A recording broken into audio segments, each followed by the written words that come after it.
여러분 안녕하세요. 뭐든지 읽어주는 남자 모잉남입니다. 오늘도 빠르게 하루 동안 있었던 뉴스를 읽어드릴게요. 요즘 영화 시장에서 과거에 흥행했던 영화들의 후속작들이 좋은 평가를 받는 경우가 많아졌는데요.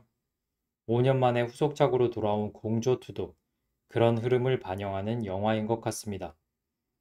공조2 인터내셔널이 개봉하자마자 정상에 올랐다고 하는데요. 개봉 첫날에는 21만 명 이상의 관객을 동원하며 박스오피스 1위를 했다고 하네요.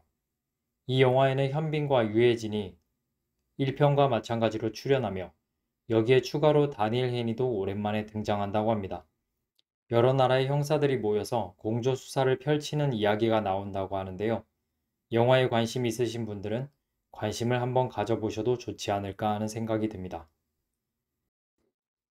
가상화폐 시장이 요즘 약세가 지속되고 있는데요. 비트코인도 19,000달러 선이 무너졌다고 합니다. 연준의 긴축 정책으로 강달러 추세가 계속 이어지며 암호화폐들이 약세를 면치 못하고 있다고 하는데요. 암호화폐 시장 전체 가치도 1조 달러 아래로 내려갔다고 합니다. 일부 전문가들은 강달러 추세가 조금 꺾이고 안정세를 보이기 시작하면 가상자산은 다시 상승이 가능할 것이라고 보고 있다고 하네요. 해리스 미국 부통령이 25일부터 29일까지 한국과 일본을 방문한다는 뉴스가 있었습니다. 27일에 아베 신조 전 일본 총리의 국장에 미국 대표로 참석한 뒤 한국을 방문한다고 하는데요. 한국은 29일 방문할 예정이라고 합니다. 윤석열 대통령과의 만남을 가질 것으로 보이는데요. 논란이 되고 있는 인플레이션 감축법과 한국 전기차의 미국 내 보조금 문제 등이 논의될 것으로 예상된다고 합니다. 여러분들 세계 최초로 가상화폐 비트코인을 법정 통화로 채택했던 나라를 기억하시나요?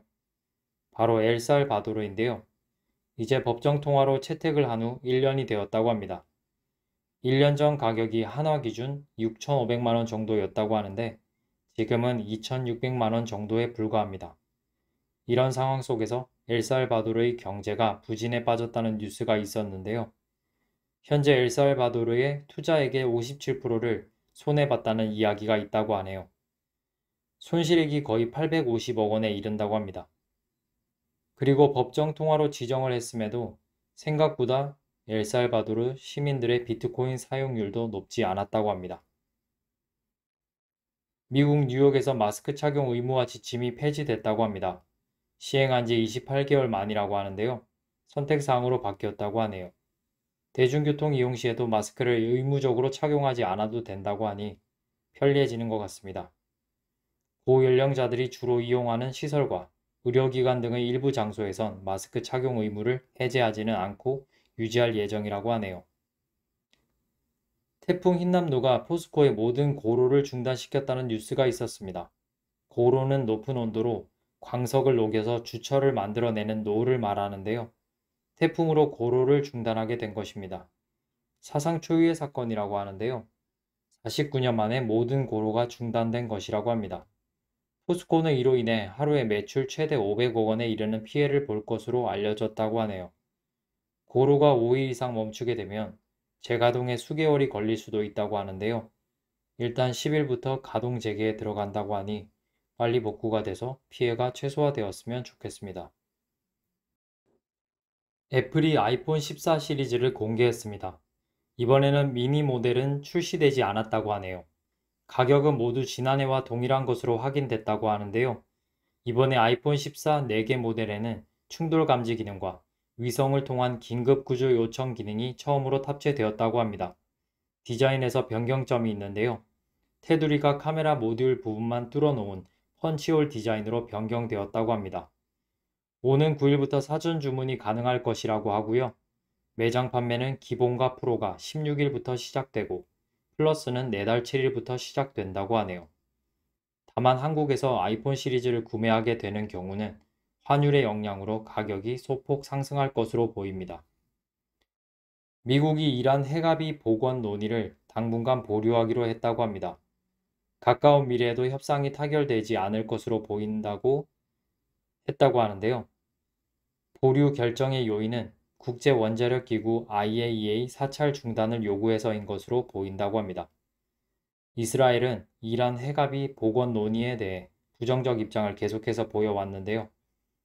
이번 보류 결정의 원인이 된 국제원자력기구 사찰 요구에도 이스라엘이 깊이 관여했다는 이야기가 있다고 하네요. 정부가 오늘 오전 10시 담화를 통해 이산가족 문제 해결을 위한 남북 당국 간 회담을 제안했다고 합니다. 열린 마음으로 대화할 것이라며 일자 장소 등에 있어 북한 측 희망을 적극 고려하겠다는 입장을 보였다고 하는데요.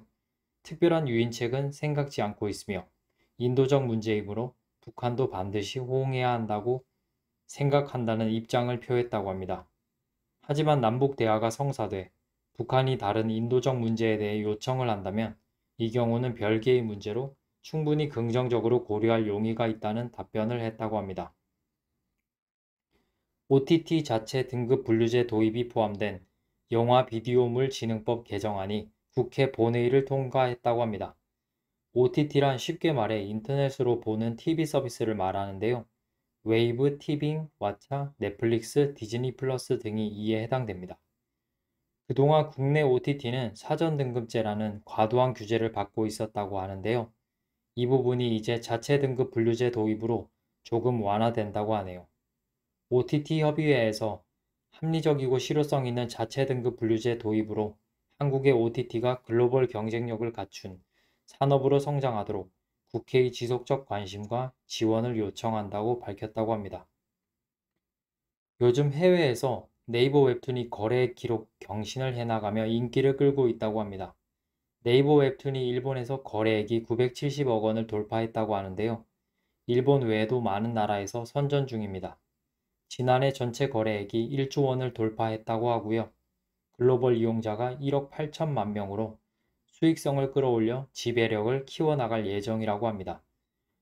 한국 가요, 한국 드라마에 이어 한국 웹툰까지 잘 나가는 걸 보면 세계가 한국을 얼마나 주목하는지 알 수 있게 되는 것 같습니다. 미디어 거물로 불리는 데프너가 틱톡이라는 동영상 공유 플랫폼을 비판하고 나섰다고 합니다. 민주주의 국가들이 틱톡을 허용하는 것은 순진하고 위험한 행동이라며 사용자들의 개인정보가 중국 당국에 넘어갈 수 있어 틱톡 앱을 당장 금지시켜야 한다고 말했다고 하네요. 여러분들 문어 NFT라고 들어보셨나요? LG U+에서 문어 NFT 2차 발행을 했는데 100초 만에 완판이 되었다고 합니다. 문어를 모티브로 제작된 MZ세대를 반영하는 캐릭터라고 하는데요. 문어 NFT 전용 커뮤니티가 있다고 합니다. 이 문어 NFT를 보유하고 있다는 사실을 여기에 인증을 하게 되면 정기적으로 실시하는 이벤트에 참여할 수 있다고 하네요. 일부는 커뮤니티 운영도 할 수 있다고 합니다. 문어 NFT 관련 프로젝트 제작에도 참여하는 경우가 있다고 하네요. 얼마 전까지 NFT 말이 많았었는데요. 이렇게 NFT를 활용해 커뮤니티까지 만든 것은 참신한 것 같습니다. 요즘 화제가 되고 있는 애플페이가 글로벌 결제 거래량에서 마스터카드를 꺾고 2위에 등극했다고 합니다. 연간 6조 달러 이상의 거래를 처리한다고 하는데요. 정말 엄청난 금액이 아닐 수 없습니다. 1위는 비자라고 합니다. 비자 모르는 사람은 거의 없을 텐데요. 인지도만큼이나 역시 거래량에서 1위를 차지하고 있었습니다. 혜태 제과가 코카 젤리를 자발적으로 해소하기로 했다고 하는 뉴스가 있었습니다. 코카 젤리는 설탕 대신 단맛을 내는 대체 감미료가 들어간 무설탕 젤리 제품인데요. 최근 아이들이 섭취한 후 복통과 설사 증세가 있었다는 지적을 받았다고 합니다. 혜태 제과는 해당 제품의 안정성에는 문제가 없다는 입장이라고 하는데요. 그럼에도 당, 알코올을 소화하지 못하는 일부 소비자들이 있어서 자율적으로 회수하기로 했다고 합니다. 혜태 제과 관계자는 앞으로 건강에 더 좋은 안전한 제품만을 만들어 고객의 사랑에 보답할 것이라고 말했다고 합니다. 콜레스테롤을 낮추는 것에 관심이 있으신 분들이 많으실 것 같은데요. 콜레스테롤과 관련된 소식이 있습니다. 콜레스테롤을 낮추려면 기름지고 고열량 음식 섭취를 줄이는 것도 중요하지만 규칙적인 식사 습관도 못지않게 중요하다고 하네요. 우리가 콜레스테롤을 관리한다고 생각하면 어떤 음식을 피해야 하는지 또는 줄여야 하는지에만 관심을 가지는데요. 규칙적인 식사 습관도 콜레스테롤을 낮추는 데 주요한 역할을 한다고 하니 하루에 3끼 식사를 시간을 지켜 먹는 습관을 잘 형성해 놓는다면 콜레스테롤을 줄이는데 도움이 되지 않을까 하는 생각이 듭니다. 여러분들, 알약을 물 없이 드신 적이 많으신가요? 때로 물이 주변에 없거나 그럴 때 알약을 그냥 삼키는 경우가 있으실 수 있는데요. 물 없이 알약을 삼키는 건 매우 위험한 행동이라고 합니다. 알약을 물과 함께 먹게 되면 알약이 식도에 달라붙는 걸 막아준다고 하는데요. 물 없이 먹게 되면 알약이 식도에 달라붙어 염증과 자극을 일으킬 위험이 높고 가슴 통증이나 식도염과 출혈, 심지어 천공까지도 생길 수 있다고 하네요. 여러분들 알약을 드실 때는 가급적 물과 함께 삼키시는 게 좋을 것 같습니다. 올 추석에는 100년 이래 가장 둥근 보름달을 볼 수 있을 전망이라고 합니다. 달이 가장 둥글게 보이는 때는 해, 지구, 달이 일직선이 될 때라고 하는데요. 보통의 경우는 달이 지구와 일직선을 이루는 경우가 드물어서 보름달이 둥글게 보이기 힘들다고 합니다. 하지만 올 추석은 우리나라 기준 저녁 6시 59분에 해, 지구, 달이 일직선이 된다고 하는데요. 그로 인해 100년 이래 가장 둥근 달을 볼 수 있을 것이라고 하네요. 구름대가 있어서 맑은 하늘은 아니겠지만 대부분의 지역에서 보름달을 볼 수 있을 것이라고 합니다. 방탄소년단 대체 복무에 대해 국민 10명 중 6명 이상이 대체 복무에 찬성한다는 여론조사 결과가 나왔다고 합니다. 전국 만 18세 이상 남녀 2,000명을 대상으로 실시했다고 하는데요. 67.5%가 찬성한다고 답했다고 하네요. 오늘의 머잉남 뉴스는 여기까지입니다.